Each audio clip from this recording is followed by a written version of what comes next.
por acompañarnos. Muchas gracias a ti, Rubén. Un placer. Muchísimas gracias a todo el comité organizador. Es un verdadero privilegio estar en este congreso. Os felicito muchísimo por ponerlo en marcha y darme esta oportunidad. Y saludar a todos los y las asistentes. Un verdadero placer. Muchísimas gracias. Entiendo que todavía no empiezo, ¿no, Rubén? De momento vamos a esperar, vamos a darle un poquito más a Miriam de margen, pero bueno, mientras aprovechamos para presentar también a Pilar, entre todos los congresistas. Pilar Lozano González es consultora sobre desarrollo del liderazgo para enfermeras y matronas que inician su carrera en la Organización Mundial de la Salud. Pilar además nos hablará en su ponencia sobre el techo de cristal de enfermería. Muchísimas gracias, Pilar, por acompañarnos esta tarde. Muchas gracias a vosotros por contar conmigo para este congreso tan especial en el que voy a poder presentar el que fue mi trabajo de fin de grado. Y bueno, pues es mi primer congreso siendo consultora en la Organización Mundial de la Salud, por lo que es un evento muy importante para mí y espero que lo sea tanto para los asistentes como para todos los congresistas aquí presentes. Muchas gracias, Rubén. Gracias a vosotras.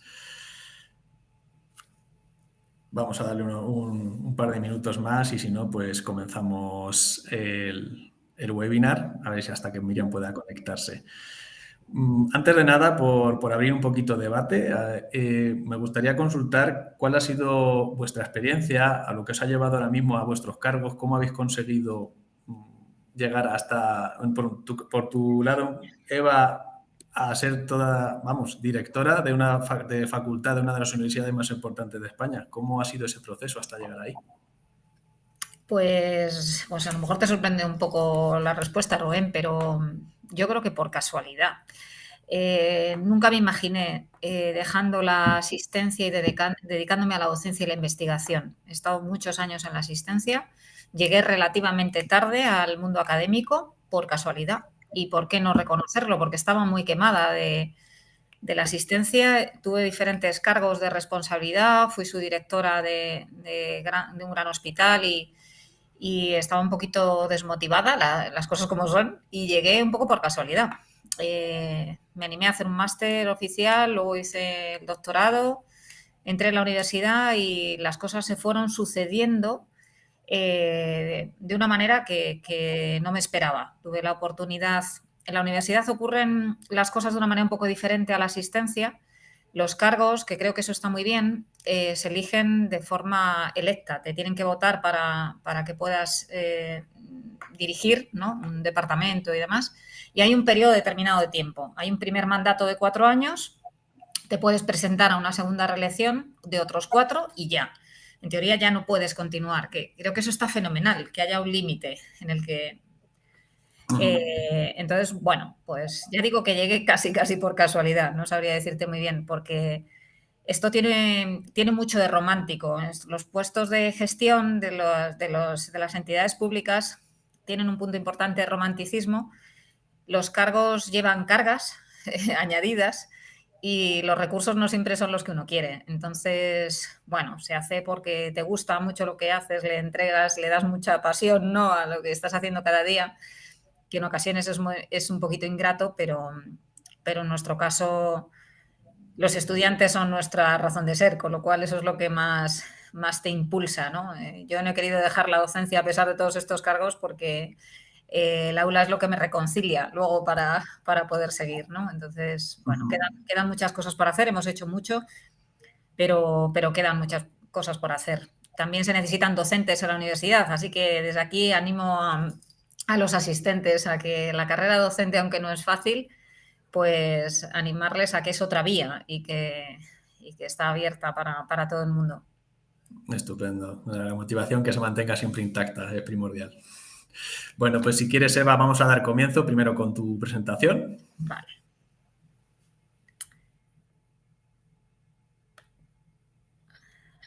Mientras tanto intentaremos que entre Miriam, ¿vale? No le funciona muy bien, entonces va a intentar cambiar de ordenador a ver si así consigue entrar, ¿vale? Vale.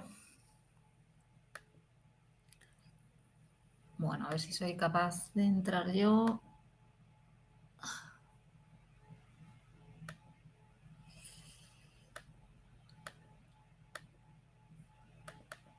¿Se está viendo?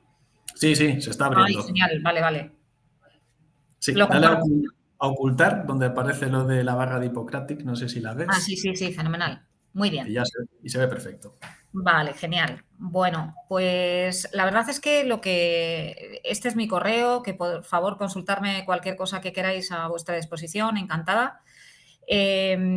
Quiero contaros un poquito el recorrido que se puede hacer en la universidad, lo que se puede hacer a nivel de docencia, a nivel de investigación y un poco más allá de la universidad cuando uno quiere investigar, ¿no? Daros alguna pista por si os resultan de utilidad.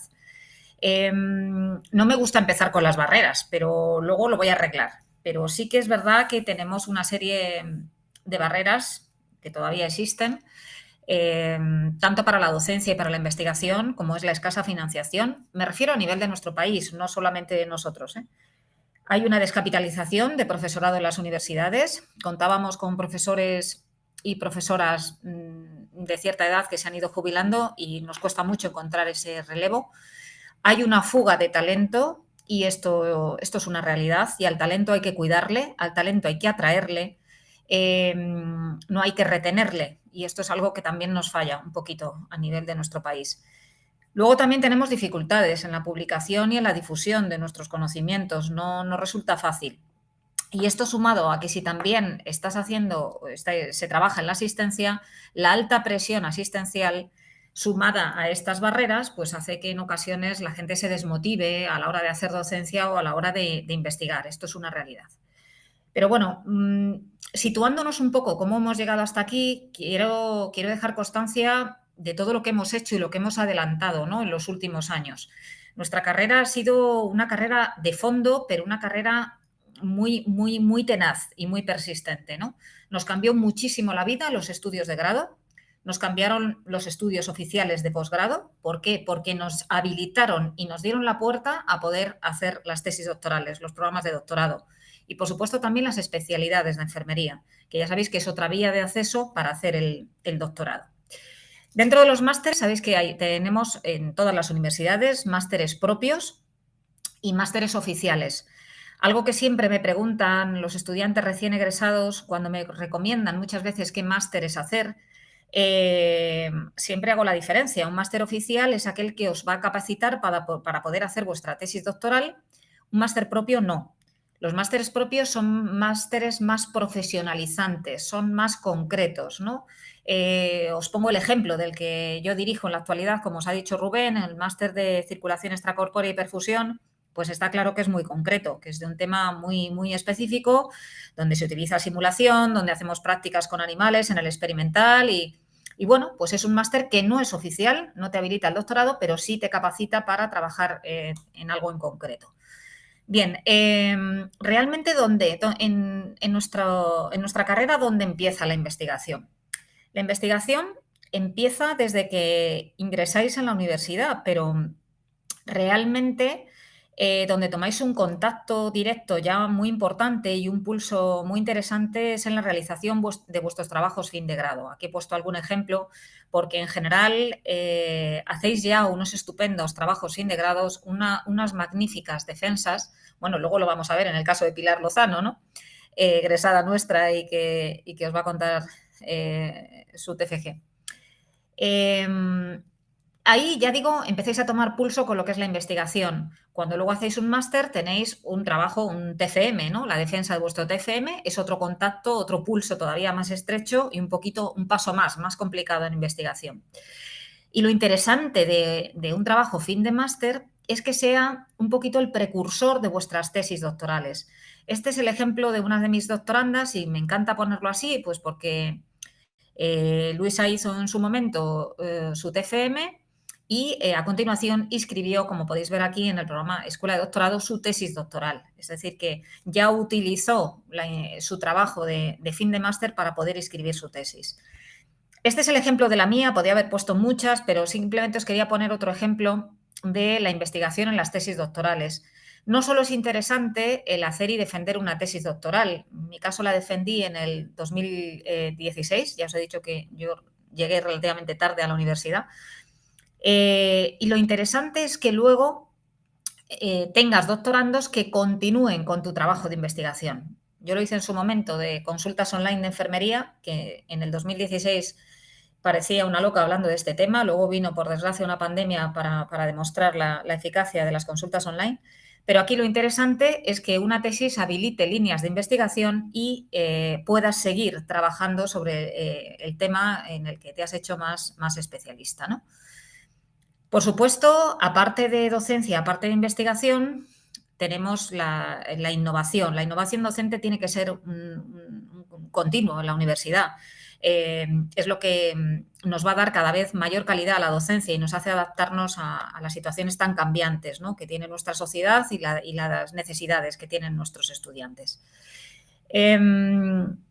Claro, yo aquí no quiero dejar de decir que hay algo que está pasando, porque como estáis viendo, en el mundo académico hemos evolucionado muy rápido, estudios de grado, posgrados, en las especialidades, los doctorados. Y yo siempre me hago una pregunta, ¿en el modelo asistencial hemos avanzado así de rápido o está pasando una cosa? Y es que no se sabe muy bien qué hacer con los doctores y doctoras de enfermería. Los especialistas poco a poco se van acoplando, pero sigue costando trabajo. Los famosos EPAs, ¿no?, la enfermería de práctica avanzada, cómo se va colocando. Tengo muchas veces la sensación de que en la academia vamos por un lado y la asistencia va por otro, cosa que no tiene ningún sentido. Nuestra formación es teórico-práctica. Nosotros dependemos absolutamente de la práctica para egresar a nuestros estudiantes. Y aquí sí que creo que no hemos evolucionado de la misma manera.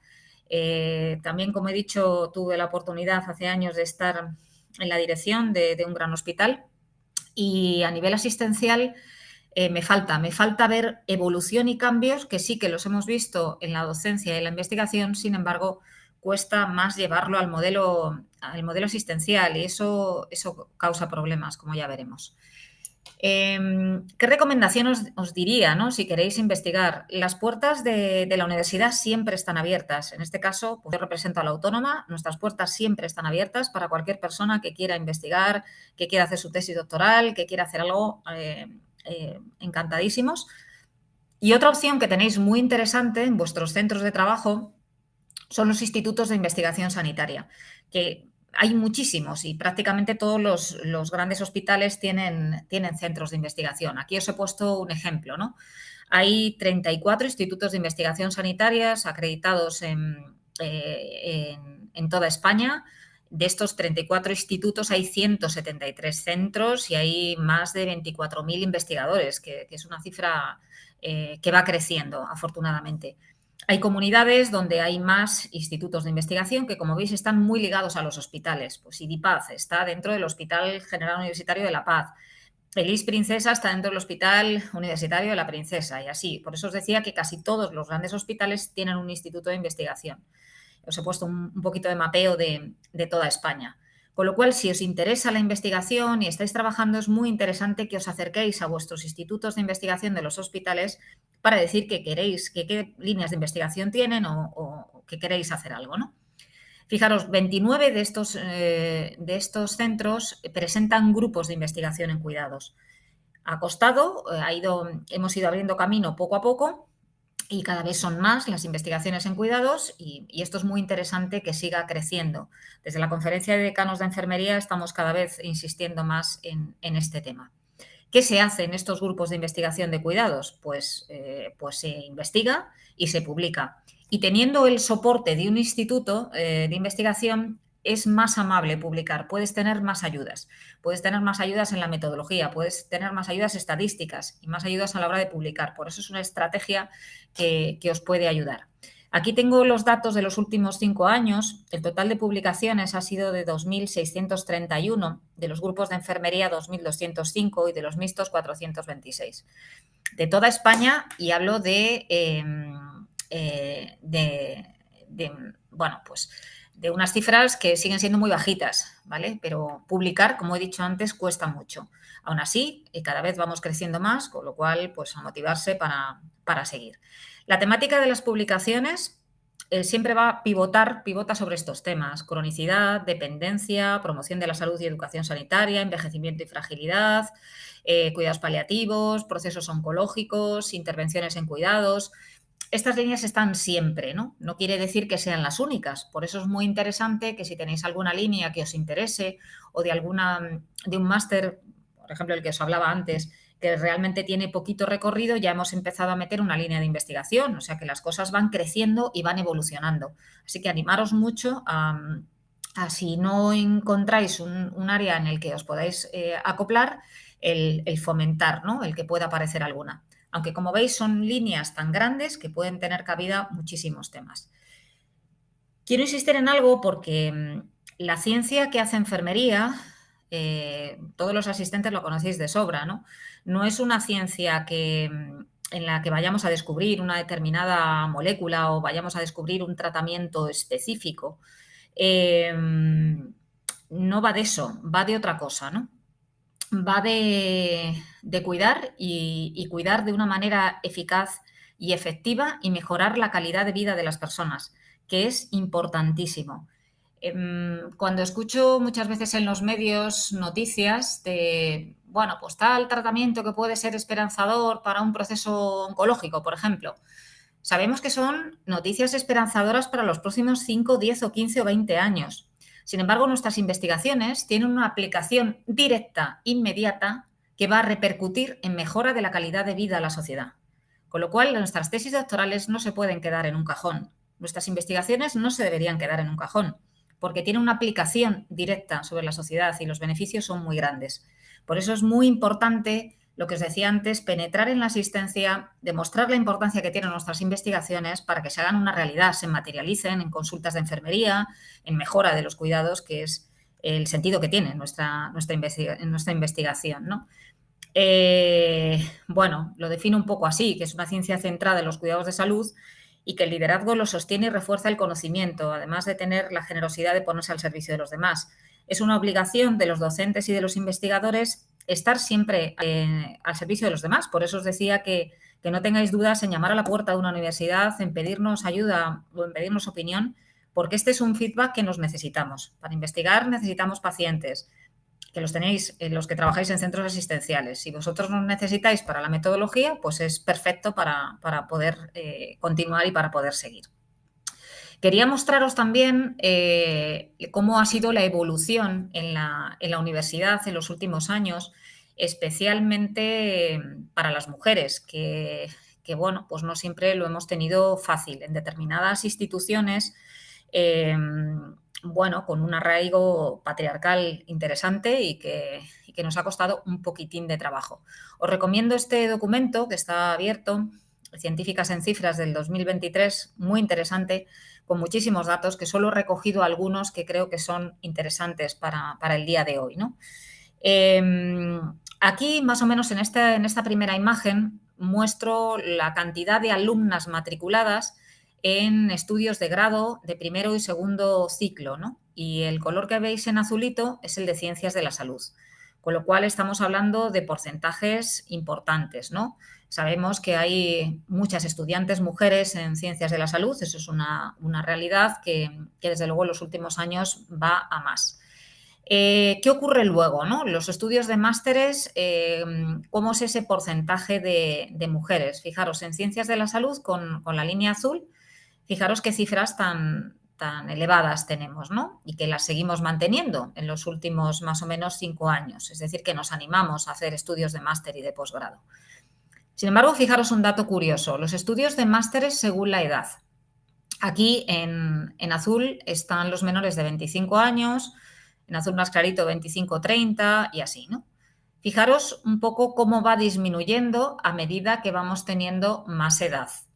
Con lo cual, desde aquí animo a, si se tiene intención de seguir el mundo investigador, de hacer las tesis doctorales, como antes hay que hacer o bien un máster oficial o hay que hacer una especialidad, pues no dejarlo para que pase mucho tiempo, que si no luego la vida se nos va complicando y aquí, como veis, las cifras mayores de éxito pues son en edades un poquito más bajas que ya cuando pasan de 40 años, donde lógicamente la vida se complica un poquito más para hacer estudios que implican un sacrificio personal importante.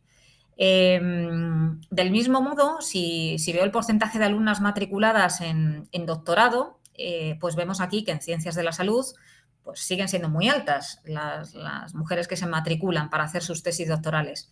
Pero del mismo modo os indico que según la edad, pues también, bueno, pues llegamos a edades donde puede resultar más facilitador hacer una tesis doctoral a edades mayores donde puede resultar más complicado. En cuanto a mujeres graduadas de doctorado, pues bueno, no estamos mal, pero todavía tenemos mucho que mejorar, ¿eh? Fijaros que, curiosamente, en Estonia es donde se gradúan más mujeres y hacen sus tesis doctorales, ¿no? A lo mejor no es un dato que podíamos esperar, o en Croacia, o en Letonia, en Malta, en Bulgaria. Bueno, pues aquí tenemos a España. La percepción de la profesión científica según el sexo y según el grupo de edad. Bueno, aquí hay datos que son muy curiosos. Aquí hay una comparativa de lo que piensan los hombres y lo que pensamos las mujeres, ¿no? En cifras del mundo científico, digamos que nos empieza a traer a edades de 25 o 34 años, luego parece que hay un poquito de declive, y luego comienza, fijaros curiosamente, a aumentar un poquito más a los 55 o 64. Esto tiene una explicación biológica interesante. Está claro que en edad fértil, en mayor posibilidad de querer tener hijos, la producción científica pues se queda un poquito de lado, y una vez que uno tiene la vida más organizada, pues aquí parece que hay otro repunte de la actividad científica. Pero claramente las mujeres venimos muy condicionadas, ¿no?, por esa actividad nuestra también de cuidadoras, de cuidados, tanto de nuestros hijos como de nuestros mayores. Y eso se nota en la evolución científica, es una realidad. A lo largo de la carrera investigadora en las universidades, ¿qué ocurre? Pues aquí tenemos mujeres y hombres. Fijaros que empezamos como con mucha fuerza y muchas ganas, pero luego a la hora de ir creciendo, aquí están los diferentes estudios y en la máxima capacitación académica, ¿no?, llegar a catedrático, vemos que hay un poco más de caída y que se consigue menos. No porque seamos más torpes, sino que llega un momento que no se puede hacer tanto esfuerzo investigador, que aquí claramente nos siguen superando los hombres y tenemos un poco de caída. Los datos del 2021, que son los últimos que he podido recoger, pues aquí veis que aunque las cifras han mejorado, en la universidad pues el 25% de toda España son rectoras, 37% somos directoras de departamento decanas y un 33% de vicerrectoras. Luego hablará muy bien Pilar del techo de cristal, pero más que techo de cristal, que desde luego es una realidad, pero es sobre todo el que nos ponemos nosotras mismas, ¿no? Porque en ocasiones, pues por las obligaciones que podemos tener en nuestras vidas, paramos un poco el mundo de la investigación. Y bueno, el techo de cristal ha existido, no me quiero meter en ello porque va a hablar Pilar, ha disminuido un poquito, pero desde luego sigue siendo una realidad. Y por último, pues recordar que el porcentaje de investigadoras sigue aumentando. Representan el 42% del personal investigador, pero tenemos que crecer más. Y bueno, lógicamente las profesiones de ciencias de la salud, donde mayoritariamente somos mujeres, pues hay que seguir incentivando la carrera investigadora. Las tesis doctorales defendidas por mujeres, es un dato un poco preocupante, han descendido en los 2 últimos años. Se ve que la pandemia sobre todo nos ha afectado un poco más a las mujeres que los hombres a nivel de nuestro recorrido investigador. Continúa la diferencia en las solicitudes de sexenios de evaluación en la investigación. Los sexenios de investigación lo vamos pidiendo en la universidad a medida que va nuestra producción científica. Y bueno, pues llega un momento que si no te ha dado demasiado tiempo a publicar o a difundir el conocimiento, pues eso luego está penalizado, ¿no?, en tu tiempo de investigación universitario. Las solicitudes de los proyectos I+D en las convocatorias aumentan, pero en ocasiones disminuyen sus tasas de éxito, o bien porque se abandonan o luego, flojeamos un poquito porque no hay suficiente tiempo para dedicarle. Esa es una debilidad que tenemos que reforzar. Y bueno, pues comentaros que casi todas las universidades públicas tienen un plan de igualdad de género vigente, solo el 73% de las privadas lo tiene, y que es verdad que se tiende cada vez más a cumplir en los modelos de contratación, etcétera. Cada vez buscamos más la paridad, pero todavía nos encontramos con unas cifras que no son favorecedoras, aunque hemos mejorado bastante en los últimos años. Este es nuestro campus, el de la Universidad Autónoma en Canto Blanco. Nosotros concretamente estamos en la Facultad de Medicina, al lado del Hospital de la Paz. Aquí tenéis mi correo y ya digo, a vuestra disposición para lo que queráis y nada, pues un placer el haber podido compartir estos poquitos datos y encantada de que me hagáis las preguntas que consideréis oportunos. Muchas gracias. Muchísimas gracias a ti, Eva, por tu ponencia. La verdad es que interesante cómo pues, nos has demostrado con cifras y con estadísticas pues, cómo es la situación actual, ¿verdad?, en la universidad. Y también agradecerte, pues creo que ciertos puntos relevantes, como puede ser lo de los institutos de investigación sanitaria, que yo creo que era muy desconocido para mucha gente, incluido, por ejemplo. Entonces, a todos los congresistas que nos habéis visualizado, creo que Eva no ha podido definirlo mejor. Creo que existe la mano por parte de la universidad, está atendida, ¿verdad?, a todos los que trabajamos en el ámbito asistencial. Y creo que por parte de la universidad, pues las facilidades para todo el mundo que quiera abordar, ¿no?, el campo investigador, vamos a tener facilidades siempre por su parte a la hora de, pues eso, de mejorar la asistencia clínica y de conseguir un sistema sanitario fuerte, ¿no?, y para mejorar la calidad de nuestros pacientes. Muchísimas gracias, Eva, por tu ponencia.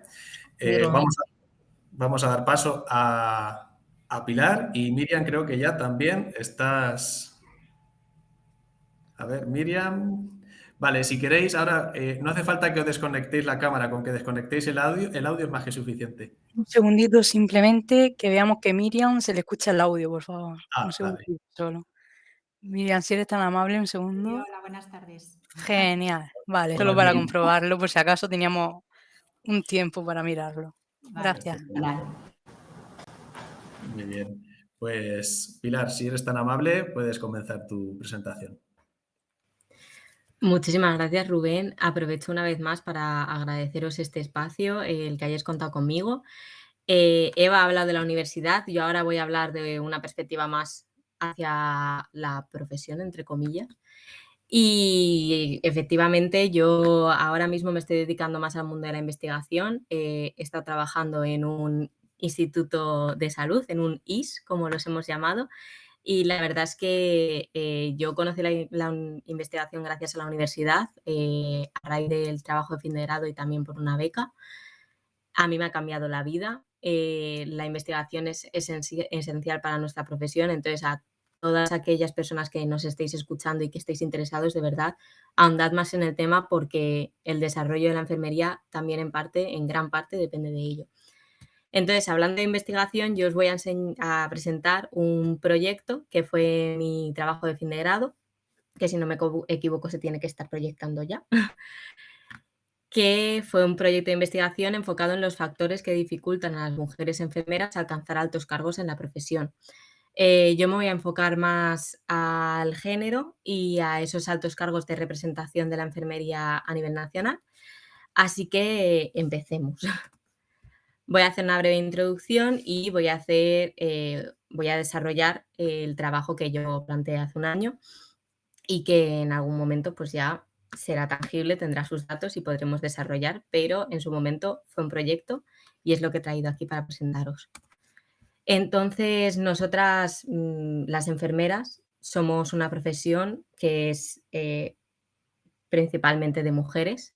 El cuidado está arraigado a nosotras y como tal tenemos a grandes referentes que han luchado por su desarrollo, como ha podido ser Florence Nightingale, Peplot o distintas mujeres, al fin y al cabo, que han luchado porque vayamos desarrollándonos. Entonces, yo voy a dar otro dato, que es que el 84% de las enfermeras actualmente son mujeres frente al 16% de hombres. Y posteriormente vamos a ver el porcentaje de mujeres que hay en altos cargos frente a hombres en una profesión que es fundamentalmente feminizada. Y para eso vamos a centrarnos en tres pilares: el pilar del liderazgo, el del feminismo y el de la enfermería, que al final es lo que aúna todo este trabajo. Y es que el liderazgo comienza a estudiarse en el siglo XX por la rama de la psicología. y básicamente lo que buscaba era identificar qué actitudes en las personas servían para guiar un trabajo a un equipo según se quisiese enfocar. Hay numerosas teorías del liderazgo. Yo os invito a que les echáis un vistazo, principalmente porque el liderazgo está presente en todo, y en la enfermería también no hace falta ocupar un alto cargo para ser una buena líder. También lideramos los cuidados de nuestros pacientes y es muy importante también tener presente este tipo de teorías que al final están detrás de todo nuestro trabajo. Y yo me voy a enfocar en una, porque si me enfocase en otras no llegaría a los 10-15 minutos, que es la teoría del liderazgo transformacional, que fue enunciada en los años 70 por James McGregor Barnes. Este señor lo que decía es que un líder no es aquel que está para dar una serie de pautas y alcanzar un objetivo. Un líder no está al frente de un equipo, aunque dé la cara por ellos. Un líder está detrás para coger todas las cualidades de la gente que conforma su equipo y potenciarlas al punto de poder alcanzar los objetivos de una manera conjunta. No es el jefe, es un compañero que está ahí, que conoce a su equipo y sabe sus virtudes que pueden ser explotadas para alcanzar este objetivo. Y un buen líder transformacional en este caso tiene sus características enunciadas por la EAE Business School, que son el desarrollo a largo plazo. Al final los proyectos a corto plazo tienen muchas más limitaciones, mientras que a largo plazo también estás motivando a tu equipo a que tenga una perspectiva de futuro. Esa motivación permanente, la capacidad de generar vínculos que no solo sean individuos, sino que el equipo tenga ese sentimiento de pertenencia, y también la estimulación intelectual, que es importante para que tengamos la inquietud de seguir formándonos, esa inquietud de querer seguir desarrollándonos. Entonces, este sería nuestro primer pilar. Y pasaríamos al segundo, que es el pilar del feminismo. Al final, la enfermería, al ser una profesión eminentemente femenina, es una profesión eminentemente feminista. Y vamos a hablar brevemente del feminismo con esa primera ola en la Revolución Francesa con Simone de Beauvoir, en el que se empiezan a hablar de los derechos de las mujeres. Luego ya empieza a hablarse del sufragio femenino, de la entrada de la mujer en la universidad con la segunda ola en el siglo XIX, y ya en la tercera ola pasamos a hablar de un feminismo más teórico, un feminismo que se estudia en la universidad y que empieza a desarrollarse en teorías, en pensamientos, en corrientes. Es verdad que posteriormente se considera que ahora estamos viviendo una cuarta ola, pero en la tercera ola comienzan a denunciarse, se empieza a poner nombre a problemas que ya nos afectaban, y en este caso se habla del techo de cristal. El techo de cristal es una teoría, un pensamiento que se enuncia en los años 70 y que hace referencia a las dificultades que tienen las mujeres para alcanzar altos cargos, ya que a pesar de la valía, a pesar de que hay mujeres que son perfectamente válidas, llega un momento en el que empiezas a analizar por qué no hay mujeres en ciertos puestos de poder. ¿Por qué en España a 2023 todavía no hemos tenido ninguna presidenta del gobierno? Y pues otro tipo de pensamientos de por qué nunca las mujeres alcanzamos esos altos cargos. Entonces nos centramos en el techo de cristal para posteriormente hablar de la profesión. Y por último vamos a hablar del pilar de la enfermería, que al final es lo que nos une a todas y por lo que estamos aquí. Y nos vamos a centrar en las etapas del cuidado de Collier, porque todo comenzó con una etapa doméstica en la prehistoria, en el que eran las mujeres las que se encargaban de los cuidados de lo que viene a ser la tribu, de lo que eran sus familiares, etc. Ya en esa Edad Media nos centramos en una etapa más vocacional, en la que eran las monjas en los conventos las que se encargaban de los cuidados de esas personas pecadoras que acudían a ellas cuando tenían algún problema. Posteriormente, mucho más posteriormente, ya estamos hablando de principios del siglo XX, entramos en una etapa técnica en la que se consideraba que la enfermería era la asistente del médico y que únicamente se centraba en coger vías y poner medicación. Pero en los años 70 conseguimos un gran cambio para la profesión, y es que entramos en la etapa profesional y la enfermería ya era capaz de desarrollar sus propios cuidados, de desarrollar su propio plan estratégico profesional, de crear sus propias investigaciones y de poder potenciarse como profesión por sí misma. Una de las cosas que más me sorprendió a mí cuando desarrollé este trabajo era que si ya éramos una profesión por sí misma, qué nos afectaba a las mujeres, que éramos mayoría, para alcanzar esos altos cargos. Y es que la gran mayoría de la literatura dicen que son los estereotipos hacia las mujeres. Se consideran que las mujeres son más blandas, no pueden tener grandes discusiones, la maternidad les va a afectar a largo plazo. Y son esos estereotipos los que, según, insisto, la literatura científica, afectan a las mujeres a la hora de poder desarrollarse y alcanzar puestos de poder. Y es que, si nos ponemos a analizar, partiendo de la base de ese 84% de mujeres enfermeras, no llegamos a ese porcentaje de representantes en la profesión. Hay algunas entidades en las que es más tangible que en otras. Es verdad que las decanas están muy avanzadas con ese 67% de presidentas de decanas frente a ese 33% de decanos. Aprovecho para hacer un pequeño inciso, y es que este cuadro no está del todo actualizado, porque la semana pasada el SATSE pasó de tener un presidente, Manolo Cascos, a una presidenta que es Laura Villaseñor, a la cual aprovecho para dar la enhorabuena, que al final altera un poco los porcentajes, pero lo que quiero mostrar aquí es que en ningún estamento llegamos a un 84% de representantes mujeres frente a un 16% de representantes hombres, porque al final, si queremos alcanzar esa igualdad, ese porcentaje tendría que estar lo más cercano posible, ya que la representación debe ser representativa. Entonces, llegados a este punto, yo planteé un proyecto de investigación, planteando la pregunta de qué factores limitan a las mujeres a alcanzar estos altos cargos en la profesión.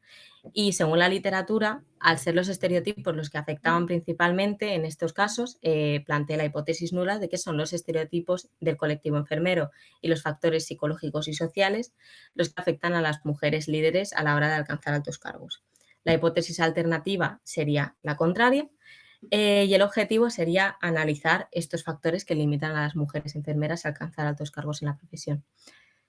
¿Cómo conseguir desarrollar esto? Perdón. Antes que nada, los objetivos específicos serían identificar y medir las actitudes estereotipadas que hay hacia estas mujeres enfermeras e identificar los factores psicológicos y personales que afectan a estas mujeres al alcanzar altos cargos en la profesión. También analizar la relación de los estereotipos con los factores psicológicos y sociales, conocer el autoconcepto de mujeres líderes para que sean ellas las que con sus propias palabras nos comenten si se han visto afectadas o no por estos estereotipos o por algún otro factor, y luego comparar el autoconcepto de las mujeres líderes con los estereotipos que se considera que hay hacia ellas en la profesión. ¿Cómo se quiere plantear esto ahora sí? Mediante un diseño mixto.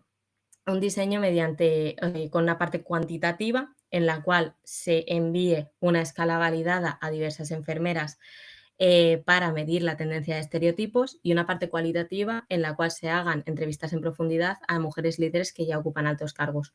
Todo esto a nivel nacional.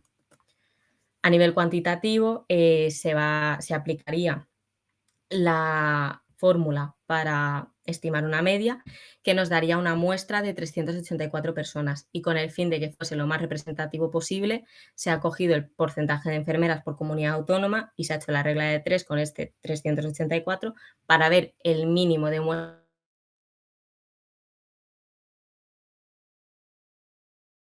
en profundidad a 7 mujeres que estén ocupando alto.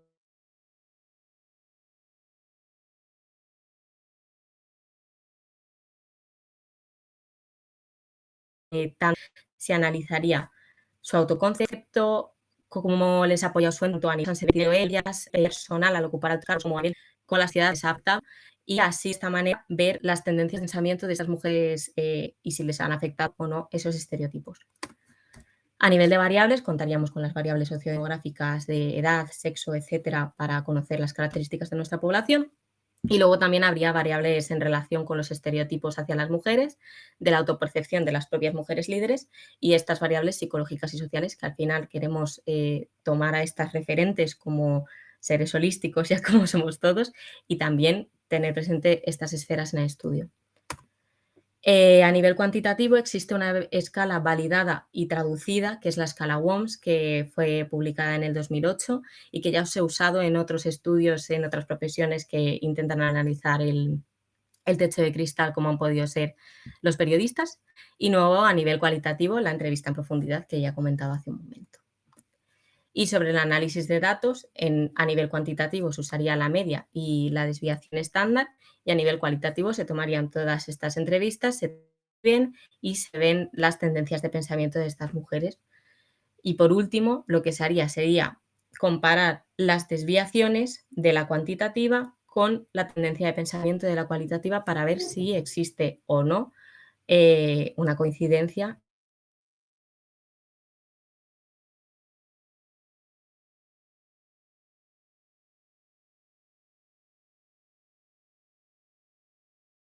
Su respectivo cuestionario cuantitativo, las entrevistas y todo.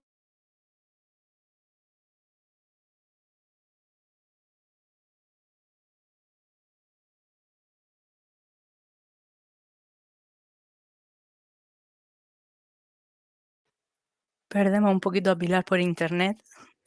Vale, ahora si eso le avisa Rubén para que hable un poquito más atrás. Vale, sí. Sí, tiene que ser la conexión que le está fallando. Pilar, ¿nos oyes?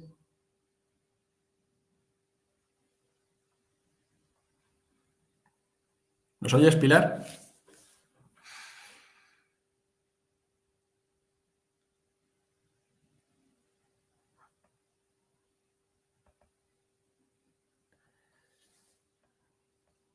Nada, a ver si puedes conectarte. Creo que te estaba fallando un poquito la conexión. Entonces, si puedes volver luego a conectar y a compartir.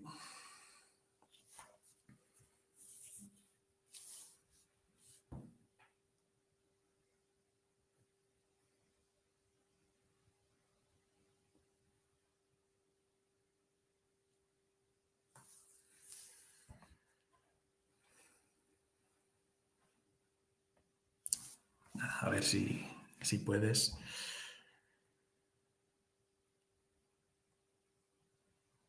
Bueno, mientras tanto, mientras Pilar intenta, a ver. Parece que sí.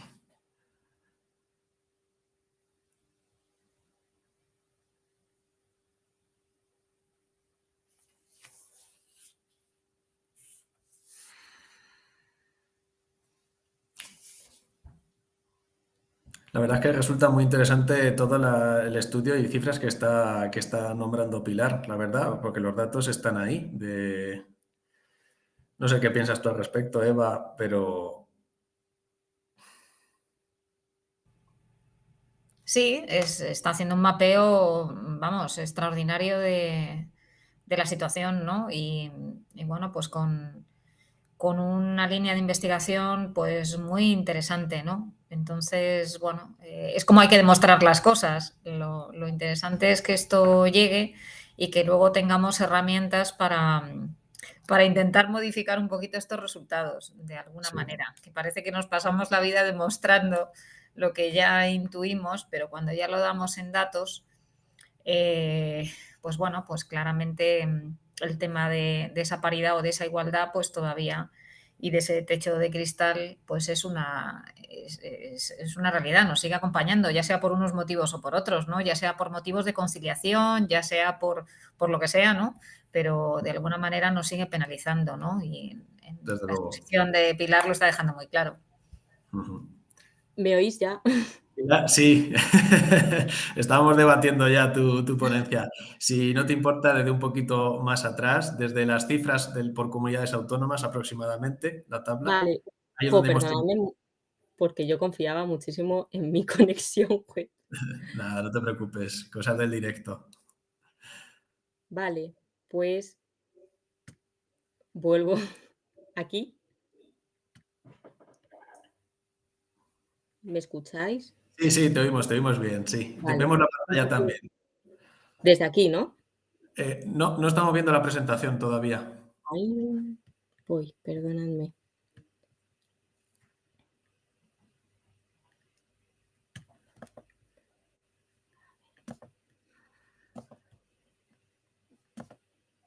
Ahora, Ahora sí. vale, y desde aquí. Sí, desde ahí aproximadamente, Vale. sí. Pues en las últimas cifras, que son las del 2020, se dice que hay 325.018 enfermeras colegiadas. Y según la fórmula de estimación de una media, necesitaría una muestra de 384 enfermeras para que este estudio fuese representativo. Y con el fin de que fuese aún más representativo, cogí las comunidades autónomas, el porcentaje de enfermeras por comunidad autónoma y con la regla de 3 vi el número mínimo de muestra que necesitaba para que el estudio fuese lo más representativo posible. Y a nivel cualitativo, planteo hacer 7 entrevistas en profundidad a 7 enfermeras que estén ocupando altos cargos para ver cómo les ha afectado los estereotipos a nivel social, a nivel personal, el apoyo que han recibido por parte de su familia y otros factores que les puedan haber ayudado o no a la hora de haber alcanzado ese alto cargo. En relación con las variables, contaré con las variables sociodemográficas para conocer las características de la muestra y también con variables en relación con los estereotipos hacia esas mujeres, la autopercepción de estas mujeres y los factores psicológicos y sociales que afectan a las mujeres líderes que ocupan altos cargos. A nivel cuantitativo, contamos con una escala validada y traducida, que es la escala WOMS, que analiza cómo afectan los estereotipos, o sea, los estereotipos que afectan a las mujeres perdonadme, que estoy explicando fatal, los estereotipos que tienen, en este caso, las enfermeras hacia sus líderes que ya están ocupando altos cargos. Y luego, a nivel cualitativo, haría la entrevista en profundidad que he comentado anteriormente. Para analizar los datos, a nivel cuantitativo, se usaría tanto la media como la desviación estándar, analizando los datos que nos ha dado la escala WOMS que ya habríamos pasado a las enfermeras. Y a nivel cualitativo, se transcribirían y se identificarían las tendencias de pensamiento de estas enfermeras líderes para comparar las desviaciones de la cuantitativa con las tendencias de pensamiento de la cualitativa y ver si coinciden o no. Se plantea un cronograma de un año y un equipo con 6 miembros, un presupuesto de 1.600 euros y luego pues la hoja de información al participante y todos los requisitos éticos para que este estudio pudiese salir adelante. En relación con las implicaciones en la práctica, se esperaría que se verificase la hipótesis alternativa, es decir, que estos estereotipos sí que están afectando a las mujeres que ocupan altos cargos en la profesión y que son los que al final están asentando este techo de cristal. Y los temas más limitantes de este estudio es que al final es una temática polémica y a lo mejor ya no tanto polémica porque cada vez se habla más de ello, pero es incómodo hablar de ello. También la escala WOMS es una escala que se publicó en el año 2008, lo que provoca que se pueda considerar que está un poco desactualizada. Y luego que, pues al final yo soy una investigadora junior y se trataría de un equipo novel. Pero en relación con nuevas líneas de investigación ya existe una escala validada, que es la escala ADWOM, publicada en el 2016, pero que no está traducida al castellano. Y se podrían desarrollar herramientas que impulsen a potenciales líderes y que no se vean afectadas por estos estereotipos y también herramientas que garanticen la correcta elección de líderes para ocupar estos altos cargos y que la representación sea representativa. Entonces, cuando se lleve a cabo el estudio y se pueda llegar a publicar, espero en algún momento, me encantará compartir con todas vosotras los datos. Tenéis ahí mi email y mis redes sociales por si alguien quiere contactar conmigo. Y doy las gracias una vez más por haber contado conmigo. Espero que hayáis disfrutado de este proyecto de investigación que espero que algún día vea la luz. Y que también todas hagamos un ejercicio personal para ver si estos estereotipos nos están afectando realmente y la imagen que tenemos y cómo nos apoyamos las unas a las otras y cómo apoyamos a nuestras líderes. Así que muchas gracias. Muchas gracias a ti, Pilar, por tu presentación. Como estábamos debatiendo con Eva, que cuando has perdido la conexión, pues los datos están ahí, la estadística está ahí Sí que es verdad lo que has comentado, ¿no? Que se ha iniciado un proceso de cambio, una cuarta ola, como has comentado, pero que todavía queda camino por recorrer y creo que ya el valorar el problema, ¿verdad? Y el expresarlo con cifras, como también comentaba Eva, es un primer paso importante, ¿no? Para solventarlo. Antes de nada, me gustaría presentar a Miriam Isabel, que la pobrecita la tenemos ahí. Antes de nada, Miriam Isabel, buenas tardes. Hola, buenas tardes. Buenas Encantada tardes. de estar ahí compartiendo con vosotros. Nada, A pesar de los temas técnicos, pero bueno, esperemos que todo se solucione. Bueno, pues queremos que también, por supuesto, forme parte de este webinar, de esta mesa redonda en la que estamos hablando, como hemos introducido al principio, sobre el liderazgo sanitario, sobre el techo de cristal en enfermería. Por presentaros a todos los congresistas a Miriam. Miriam Isabel González Navarro es abogada y además es mentora en liderazgo de servicio. Es socia del bufete Barberán y González y nos transmitirá a continuación su ponencia Transmite lo que eres, marca personal. Antes de que comiences tu ponencia, Miriam, me gustaría, ya que Eva tiene que dejarnos, me gustaría lanzar una pregunta a debate entre las tres. Y es un poco siguiendo lo que he estado hablando últimamente con Pilar. Vale, hemos diagnosticado un problema. Efectivamente, está claro que la paridad no existe como tal, está en proceso, pero no existe. Y me gustaría saber, entre vosotras tres, si os parece bien, en primer lugar, que me conteste Miriam también desde un punto de vista, aunque no sea sanitario, pero creo que también concierne a otros servicios de la sociedad. ¿Cómo podemos conseguir esa paridad real a nivel de la equivalencia entre mujeres y hombres, por ejemplo, en altos cargos y en puestos directivos? Bueno, pues realmente, pues altos cargos, yo creo que también depende mucho de nuestras actitudes y de lo que queramos, ¿no? De lo que queramos ser, ¿no? Porque es verdad que hay muchos puestos muchas veces a los cuales nosotras no nos presentamos porque entendemos que no estamos suficientemente preparados o simplemente por el hecho de que sabemos que vamos a tener que emplear mucho tiempo que a lo mejor no estamos dispuestas a renunciar a temas personales para ocuparnos, ¿no? Sabemos muy bien que un cargo significa prácticamente 24/7 en muchas ocasiones y entonces, bueno, pues también son temas de decisiones personales, ¿no? Pero no es porque no estemos ni capacitadas ni que porque no podamos, ¿no? Yo creo que cuando nosotras queremos, podemos, ¿no? Simplemente tenemos que tener ese propósito de querer llegar y hacer los contactos adecuados para poder acceder ahí, que también eso nos falta, ¿no?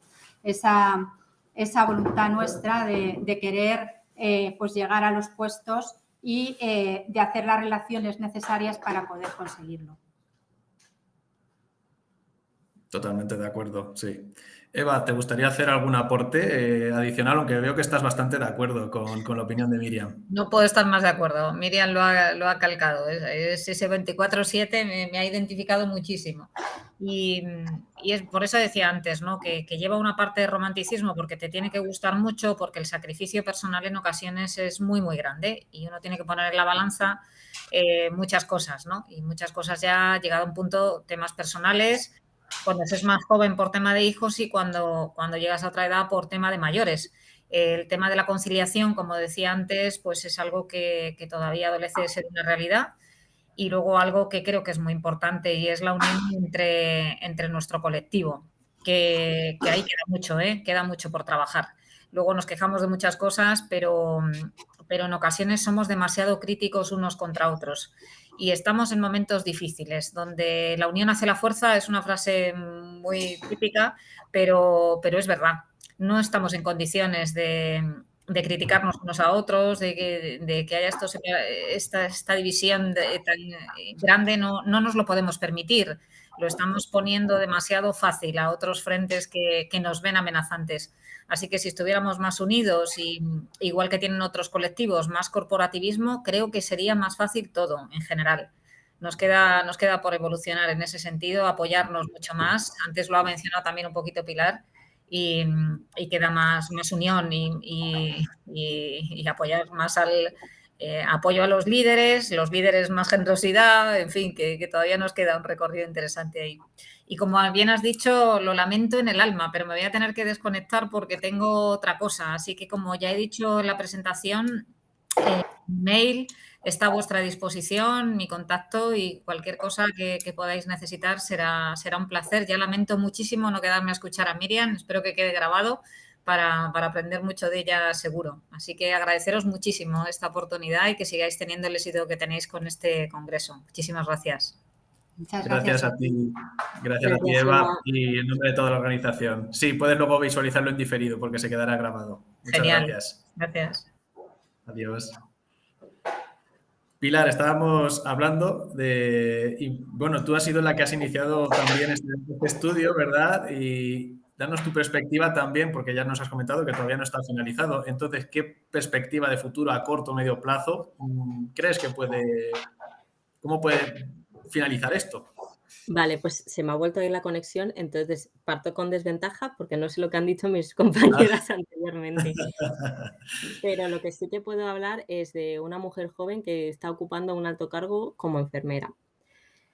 Hay tendencia de cambio, es cierto. Solo hay que ver que hace un año, visualizando unidad de enfermera, que supongo que los que estéis conectados principalmente sabréis que es una unión entre el Consejo General de Enfermería, sindicato, decanos, estudiantes, sociedades científicas y directivos. La paridad en ese colectivo ya estaba 50-50. Ahora, con el cambio de la presidencia del SATSE, ya pasamos a ser un 60-40. Las mujeres al final empezamos a ocupar ese tipo de cargos, pero queda mucho por hacer. Hay que apoyar mucho a esas mujeres y hay que escucharlas, y también creo que hay un problema de los líderes de escuchar a aquellas personas a las que lideran. El liderazgo transformacional teóricamente es absolutamente maravilloso, pero no es ahora mismo un liderazgo tangible en las instituciones que están representando a la profesión. Y también creo que hay que hacer mucho trabajo por parte de las mujeres líderes para tanto escuchar a los colectivos a los que están liderando como para cuidarse a ellas mismas y darse cuenta de que merecen estar ahí. Al final, seguimos viviendo en una sociedad que es básicamente machista y que afecta mucho a las mujeres, y que muchas mujeres no se sienten cómodas en ciertos espacios. Yo mismo he estado en reuniones, como ha dicho Eva, a veces hay que decir la verdad, yo la voy a decir, en las que no se me ha escuchado. Por ser, en mi caso, porque era estudiante, por ser mujer, por ser joven, yo llevaba nuestras ideas, venía a representar a los estudiantes y no se me permitió hablar. Y precisamente los representantes que no me permitieron hablar eran los hombres que estaban ocupando esos altos cargos. Entonces, hay que escucharnos. Y también uno de los principales problemas de la enfermería en muchas ocasiones son las enfermeras. Entonces, ese corporativismo, que sí que le he escuchado decir a Eva, que es totalmente verdad, hay que hacerlo. Y al final hay que hacer una introspección como enfermeras y como colectivo para ver si cuando vemos triunfar a alguien realmente lo apoyamos y lo intentamos llevar al máximo, o si estamos realmente ayudando a esa persona. Entonces, desde el punto de vista del género y siendo una profesión fundamentalmente femenina, creo que lo que tenemos que hacer es apoyarnos las unas a las otras, demostrarnos nuestra valía y seguir desarrollando esta profesión. No solo con estudios, porque yo sé que si este estudio algún día sale adelante no voy a cambiar el mundo, pero sí que voy a hacer que la gente que lo escuche se plantee por qué esto está siendo así y si realmente nos estamos apoyando y estamos impulsando a nuestras compañeras, que es realmente lo que creo que deberíamos hacer ahora mismo como enfermeras. Sí, sin lugar a duda. La verdad es que el tema, como bien has comentado, pues puede dar para bastante tiempo, y muchas gracias por resumir en tan poquito tiempo un tema tan controvertido, pero a la vez importante que mencionar. Muchas gracias, Pilar.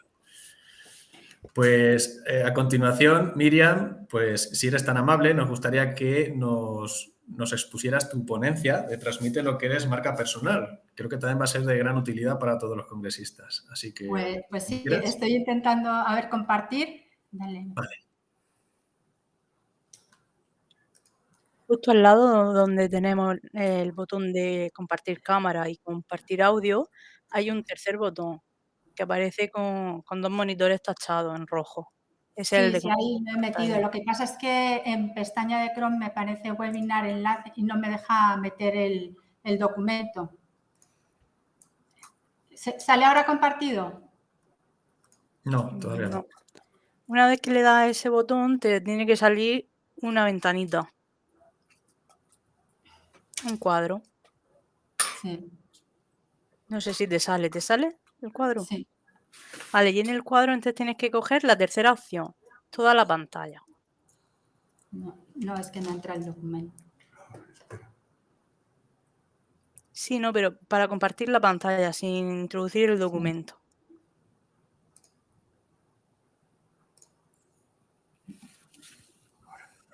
¿Ya? Es No. que me aparece compartir, pero Una vez que le das a ese botón, te sí, va a salir una ventanita y te va a poner pestaña de Chrome, ventana o toda la pantalla. toda Hay la que pantalla. darle a toda la pantalla y Sí. luego pulsar sobre la imagen de tu pantalla. Y entonces se te activará abajo un botón que pone compartir. Pues no. Ahí, ya, a ver. Y ahora le damos al documento, ¿no? Ya está. ¿Entra ya? Correcto. Ahora, ahora ponlo sí. maximizado. Vale. Espera, paso maximizado. Para maximizar en la copita que Ya. te sale... Ah, vale, tiene ayuda ya. En la copita que hay al lado del menos. Ya está, ¿no? Correcto. Ah, Si menos quieres, mal. para que no te moleste la barrita esa que te sale con el botón azul, le das a ocultar. Para ocultar y ya está. Vale. Correcto. Muy bien. Perfecto. Bueno, buenas tardes, independientemente, perdonar por los problemas técnicos que hay veces, bueno, que se producen, pero bueno, para no perder más tiempo, simplemente, bueno, pues yo quiero hablaros esta tarde de cómo podemos transmitir lo que eres nuestra marca personal y cómo construir esa marca personal, ¿no? Para empezar, ¿qué es realmente la marca personal? Porque todos estamos hablando de marca personal, que tenemos que buscar construirnos una buena marca personal, pero realmente, ¿qué es? Es, bueno, cómo debemos vestirnos, cómo debemos hablar, todo esto. Pues no es, en principio no, eso no es la marca personal, ¿no? Realmente la marca personal es lo que perciben los demás de nosotros. Francés Domínguez dice que es la huella, marca, imagen o percepción, la impresión que dejas en los demás, tu reputación y aquello por lo que eres conocido, ¿no? Esto es realmente lo importante, que es lo que los demás van a decir de nosotros cuando estén con nosotros. Eso es lo que deja y que vayan a pensar, bueno, que quieren realmente estar con nosotros, ¿no? De esa imagen que nosotros hemos dejado, pues quiere decir que se sienten cómodos, que están contentos con nosotros y que confían en nosotros. Eso es construir una buena marca personal, ¿no? ¿Y por qué es importante tener una buena marca personal? Bueno, pues en principio porque la marca personal es realmente lo que nos representa, ¿no? Pero no solamente a nosotros, sino que lo que la gente percibe de nosotros va a afectar en nuestro trabajo, a lo que la gente piensa de nuestra empresa, de nuestro hospital. Y también ahora mismo, que me gusta ponerlo de manifiesto, ahora que muchos vivimos fuera de España, pues también o trabajamos en equipos donde hay personas de distintos países, es importante que sepamos que lo que los demás piensan de nosotros también va a afectar a lo que los extranjeros van a percibir de nuestro país, ¿no? Esos estereotipos que bueno, que luego vamos percibiendo, ¿no? Que los extranjeros piensan de nosotros y que tenemos que ser conscientes de ellos para cambiarlo y para que realmente, si son en negativo, pues saber a qué nos tenemos que enfrentar cuando estemos hablando con un extranjero, ¿no?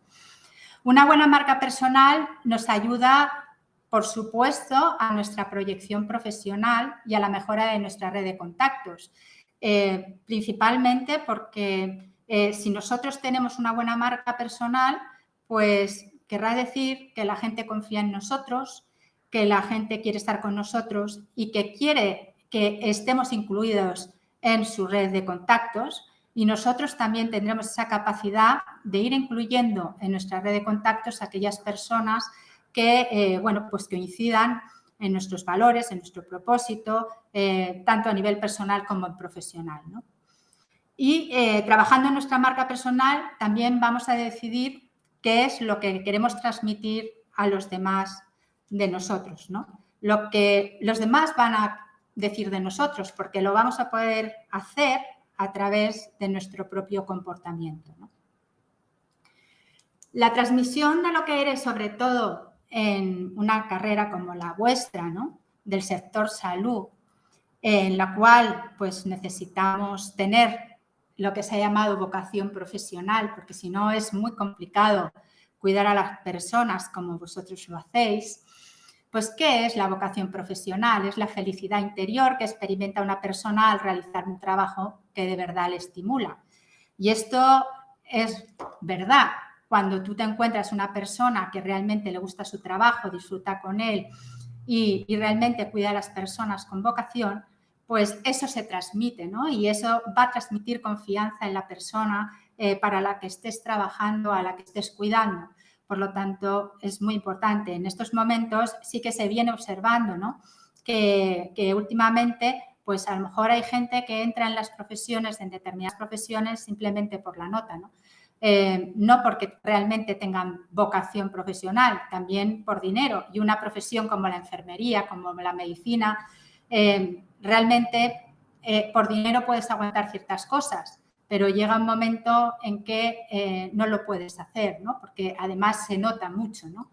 Y esto va a afectar a la marca personal, porque al final la marca personal se consigue por coherencia, ¿no? En el comportamiento de las personas. Y yo os voy a trasladar una manera de conseguir, bueno, pues esa marca personal, una marca personal de excelencia, ¿no? Hablamos antes de liderazgo transformacional, pero hay un tipo de liderazgo que es el liderazgo de servicio, en el que vosotras encajáis maravillosamente, puesto que tenéis unos valores claros como los valores del cuidado y tenéis un propósito, el cuidar la vida de las personas, ¿no? Como habéis demostrado pues, en múltiples ocasiones y en la última con el COVID, que lo hemos percibido todos, ¿no? Pues ese liderazgo, el estar bueno, al servicio de los demás, pues lo tenéis ya, ¿no? Lo tenéis ya de fábrica, ¿no? Como digo yo, ¿no? Y yo creo que es la mejor manera de construir una marca personal de excelencia, ¿no? Que creo que es a lo que tenemos que tender todos, ¿no?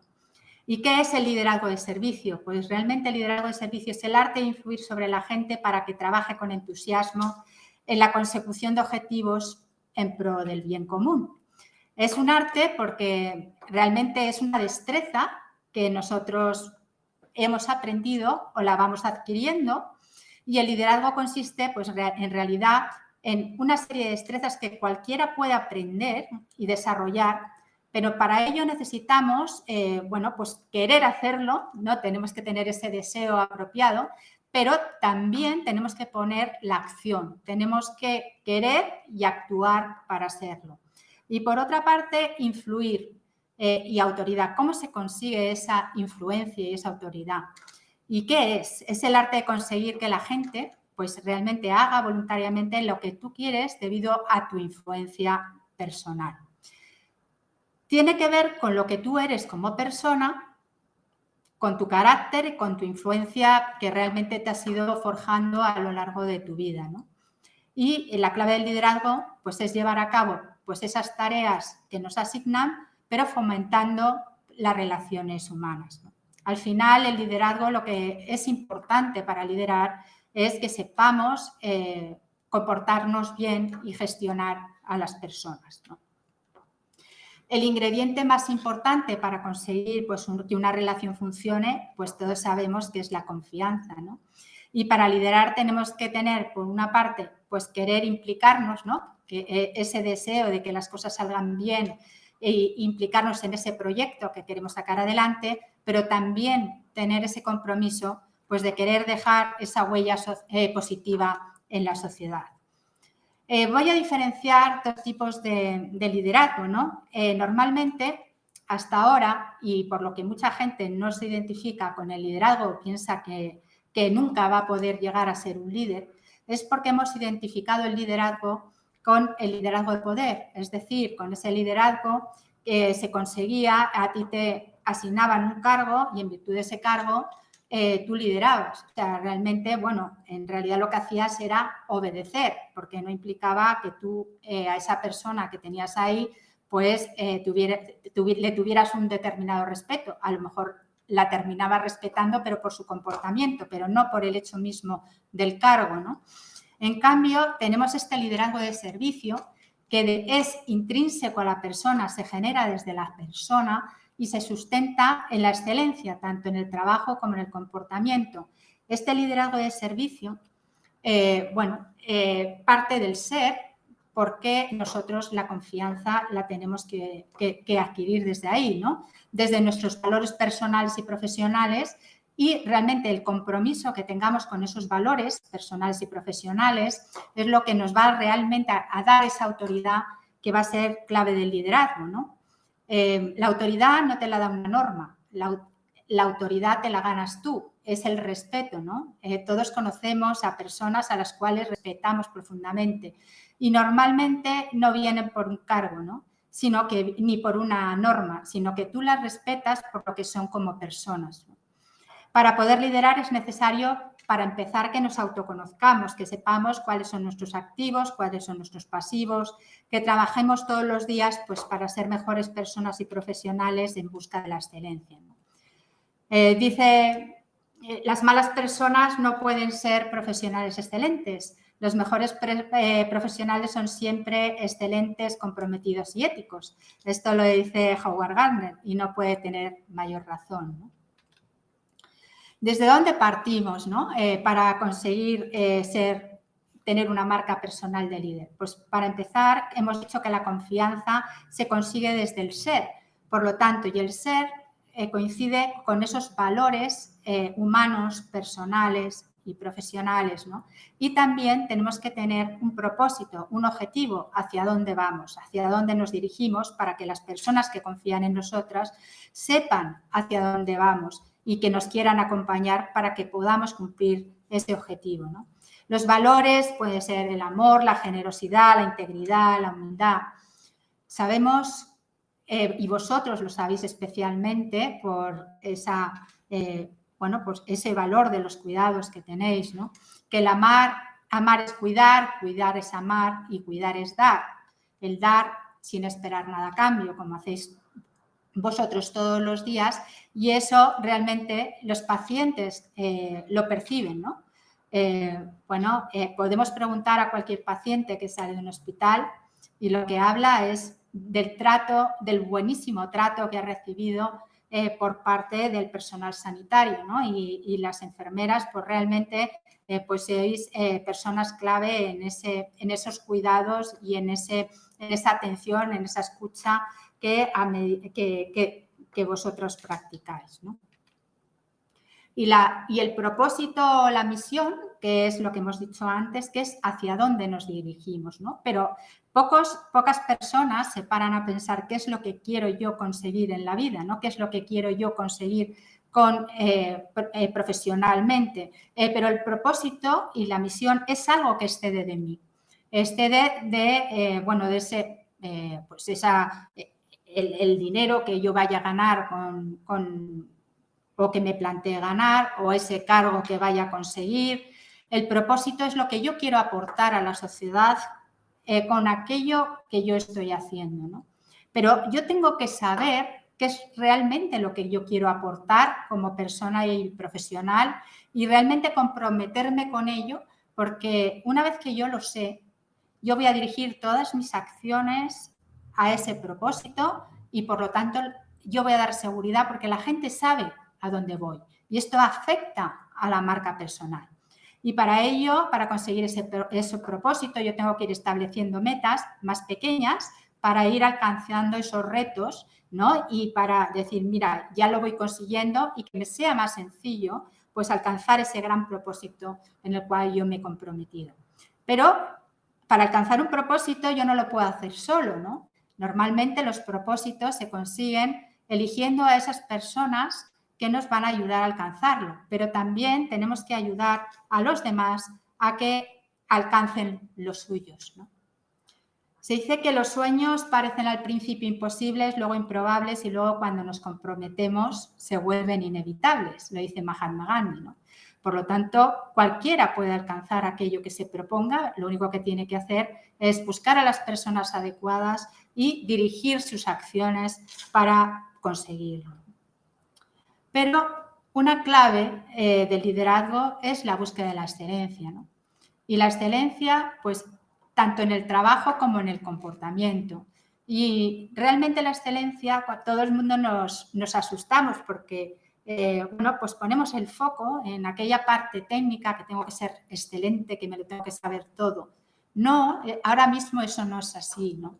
Lo que tengo que tener claro es cuáles son mis valores, actuar coherentemente con ellos, eso me va a hacer auténtico, va a generar confianza, va a generar autoridad. Tengo que trabajar las soft skills, evidentemente, tengo que aprender a comunicar, tengo que saber estrategia, toma de decisiones, ser proactivo, bueno, pues las soft skills prioritarias, ¿no? Yo tengo que saber y determinar qué soft tengo ahora mismo y cuáles tengo que mejorar. Y esa actitud de mejora constante es lo que realmente me va a hacer excelente, ¿no? Al final, ¿cuál es la conclusión? Bueno, como el liderazgo depende de nuestro comportamiento, al final todos podemos ser líderes independientemente del puesto que ostentemos. Lo puede ostentar desde la persona, desde el recepcionista del hospital hasta el director general, porque depende de ahí, de nuestro comportamiento, de nuestra coherencia, de nuestra capacidad para conseguir la confianza y esa autoridad y tener ese propósito hacia el que nos dirigimos, ¿no? Apostando por nuestros valores, buscando un propósito, comprometiéndonos con él, trabajando las habilidades y buscando la excelencia. Bueno, pues así, si quieres tener una marca personal de líder, pues simplemente te tienes que comprometer con ello y alcanzarlo. Muchas gracias.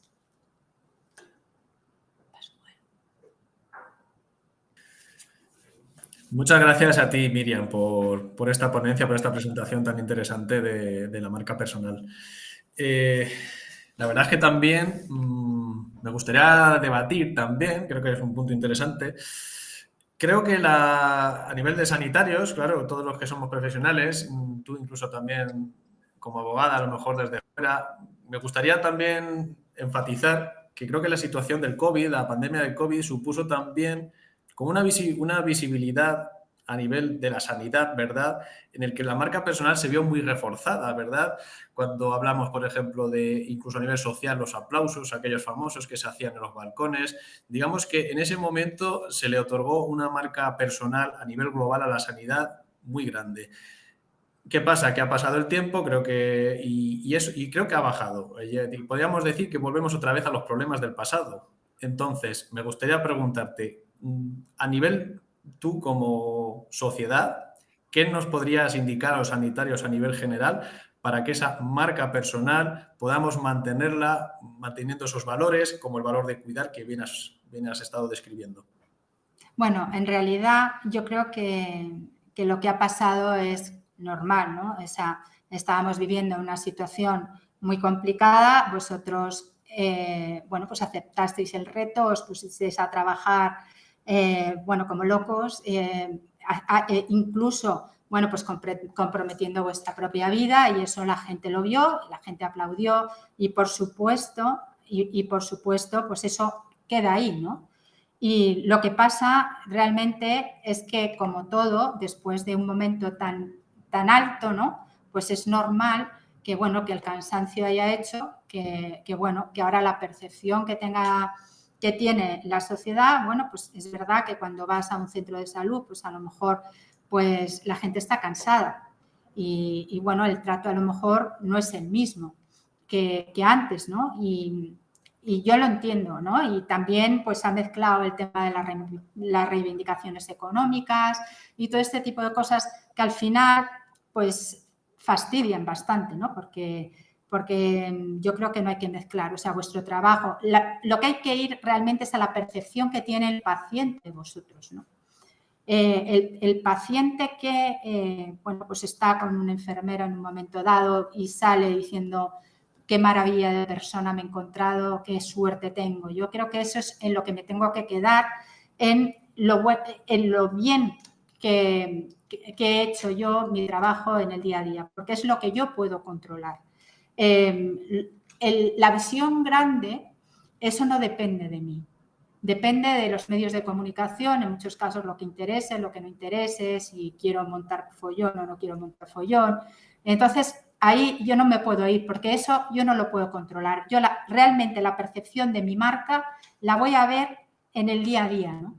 Otra cosa es la visión de los profesionales sanitarios en grande, ¿no? Esa marca de enfermería, esa marca del médico, pero eso nos pasa a todos, nos pasa a vosotros, nos pasa a los abogados, a todo aquel, si no respondemos cada uno de nosotros a lo que se espera de nosotros, pues resulta que lo que nosotros hacemos afecta al todo, ¿no?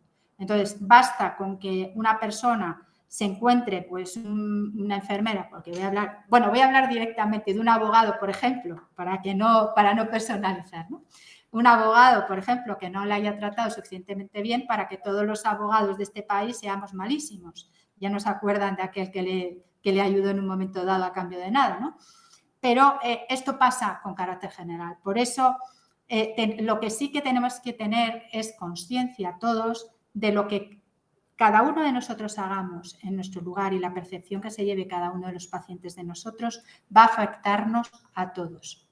Y eso es muy importante, porque al final el sentirte orgulloso de tu profesión es algo que te ayuda a levantarte por las mañanas e ir a desempeñar tu trabajo, ¿no? Y yo creo que al igual que estar en un buen ambiente de trabajo, que también depende de cada uno de nosotros, pues es esencial, ¿no? Para poder, bueno, para que nuestra vida sea más agradable y estemos contentos con aquello que hacemos, ¿no? Exactamente, sí. Debemos evitar caer en sensacionalismos, ¿verdad?, informativos y demás, y centrarnos realmente, pues, en lo que nos hemos formado, que es ayudar a la sociedad, a nuestros pacientes o, en tu caso, por ejemplo, a tus clientes del bufete, por supuesto. Sí. Muy bien. Ya por último, y ya para finalizar el webinar, me gustaría haceros una pregunta en común, tanto a ti, Pilar, como a ti, Miriam, y es un poquito relacionada con los temas de ambas ponencias que habéis presentado. Me gustaría que me dijerais vuestra opinión. ¿Cómo pueden los compañeros sanitarios llegar a alcanzar ese concepto de liderazgo, pero sin llegar a traspasar el de autoritario? No sé si me entendéis. Por ejemplo, Pilar, lo que me has comentado, que cuando estuviste reunida por el corporativismo que existía, fuiste ninguneada y no sé, y digamos que esa autoridad, ¿verdad?, de esas personas que había, fueron las que te impidieron realmente solucionar un problema. ¿Cómo puede un compañero llegar al liderazgo sin, como he comentado antes, traspasar a ser autoritario? Bueno, Miriam. en realidad yo creo que un líder nunca va a ser autoritario, ¿no? Un verdadero líder. Cuando hay una persona autoritaria, no es un líder, es un jefe. Entonces, efectivamente, bueno, pues esa persona que ha llegado a ese cargo y que no valora a los demás y que no eleva a las personas que se lo merecen, pues esa persona realmente no está desempeñando bien su trabajo y, por lo tanto, no debería haber llegado ahí y la persona que le haya nombrado es responsable de ese nombramiento. Entiendo esto, ¿no? Porque aquí lo que se trata es que los equipos funcionen y, por lo tanto, un líder tiene la obligación precisamente de que su equipo funcione y tiene que estar al servicio de ese equipo. Es al revés. La pirámide es al revés. Estaba el jefe, ¿no?, arriba y abajo todos los demás. Pues cuando hablamos de liderazgo, tiene que cambiar la pirámide. El jefe sirve a todo el resto, ¿no?, a su equipo, a sus compañeros, a los clientes, a sus pacientes y, por lo tanto, pues es este tema, ¿no?, que esa persona que obstaculiza, que tapona, no se merece ese cargo. Yo creo que una de las cosas que hay que hacer es saber cómo elegimos a los cargos, ¿no? Que creo que es lo importante, ¿no? Que hay demasiadas personas que no se merecen estar en determinados puestos y están. Sí, abogar más por los méritos personales que haya llegado esa persona para llegar a ese puesto. Pilar, ¿te gustaría añadir algo más al respecto? Sí, yo me uno totalmente a las palabras de Miriam. Ha sido un gusto poder escucharte. Y también creo que una vez una persona alcanza un cargo, es importante que no se le suba la cabeza y que siga firme a esos valores que también han hecho que haya sido elegida, en caso de haber sido elegida. Y creo que tenemos que centrarnos en dos cosas, en la necesidad del empoderamiento, porque al final las enfermeras muchas veces seguimos haciéndonos pequeñitas ante ciertas situaciones, hablando de manera vulgar. Y también es muy importante la humildad. El pensar que si tú llegas a alcanzar un alto cargo, tienes el altavoz de decir todas las necesidades que tienen tus compañeros. Y ahí está el verdadero liderazgo. Entonces, simplemente quería añadir esas dos cosas, la necesidad de que todas como colectivo nos empoderemos, pero también como individuos sigamos siendo humildes. Sí, buena manera de finalizar el debate. Muchísimas gracias, Miriam, Pilar, muchas gracias por vuestra intervención y por vuestro tiempo. También agradecer, aunque no esté, a Eva su participación. Con este debate acabamos de finalizar este penúltimo webinar de esta jornada de oportunidades profesionales. Muchísimas gracias a todos congresistas y a vosotras ponentes por vuestro tiempo. Muchísimas gracias a vosotros por invitarnos y bueno, que contéis con nosotros para lo que necesitéis. Muchas gracias.